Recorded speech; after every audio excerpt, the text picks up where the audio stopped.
ချို့စားတော့တွေကတခါမှမစားဘူးစားလိုက်တဲ့အချိန်မှာစားဘူးတယ်လို့ဒီရတာကိုတီးတဲ့စားတော့တွေရှိရပေါ့နော်အဲ့ဒါဒီခေါက်ဆွဲရလဲအဲ့လိုပဲပေါ့နော်ဆိုတော့ဗမာရှိရလဲဆိုတော့မလေးရှားမှာပေါ့မလေးရှားမှာ KL ကျွန်တော်တို့ဒီ Bukit Bintang Pavilion ရဲ့ဘေးနားအကုံတိုက်ကနေလမ်းကြားလေးတွေကိုဆင်းသွားတဲ့အခါကျလို့ရှိရင်အဲ့မှာတွေ့ရတရုတ်ဆိုင်လေးဒီဇိုင်းရှိတယ်ပေါ့နော်ဆိုတော့အခုလက်ရှိကတော့ဆိုင်ရ renovation လုပ်နေတာဒါပေမဲ့သူတို့ take away တွေပါတယ်လေရောင်းနေဒီဆိုင်မှာထိုင်စားခြင်းနဲ့ထိုင်စားလို့ရတယ်ပေါ့နော်ထိုင်စားတာတော့အရင်ကတော့တက်တာတော့မရှိဘူးပေါ့ဆိုတော့သူခောက်ဆွဲရကြတော့သူကအဲ့လိုစံခောက်ဆွဲပဲထင်တယ်သူကစံပြားလေးတွေကိုသူတို့ကလှုပ်ထားတာပေါ့နော်အဲ့ဒါကိုမှ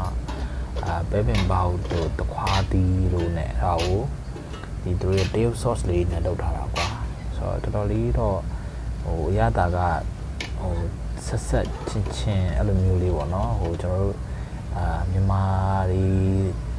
အကြိုက်တော့အတွင်းတွေ့တဲ့အရာတာမျိုးပေါ့နော်သူကအဲ့မှာမြေပဲ sauce တွေလည်းပါတယ်တင်တယ်အဲ့လိုမျိုးပေါ့နော်မြေပဲ sauce တွေပြီးတော့အချင်တွေရောပါတယ်အဲ့လိုပြီးတော့စီတွေရောပေါ့နော်ပြောနေတော့ပြန်စားကြလာတယ်ဆိုတော့အမှသူတို့ဒီ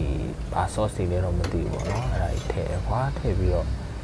အဲ့ဒါကိုဒီတိုင်းတုပ်ပြီးတော့ပဲလောက်တာပေါ့နော်အဲမှာသူကအသားအနေနဲ့တော့မပါဘူးဒါပေမဲ့အသားထုလိုမျိုးပေါ့နော်အဲ့လိုမျိုးလေးတစ်ခုပါတယ်ဆိုတော့အဲ့ဒါလေးကိုအရင်ကြီးနဲ့စားရတာတော်တော်လေးမိုက်တယ်ပေါ့နော်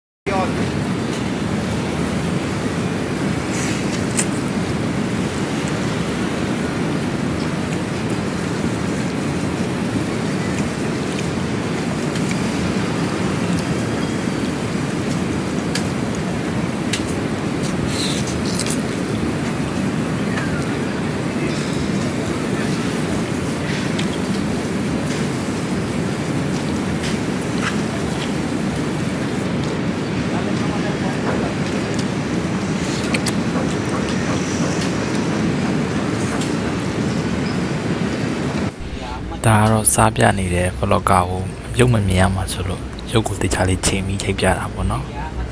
ဒါတော့နည်းနည်းရှက်သွားလို့ဒီနားလေးကိုချပြီးတော့စားတဲ့ဟာကိုပြန်ရိုက်တာပေါ့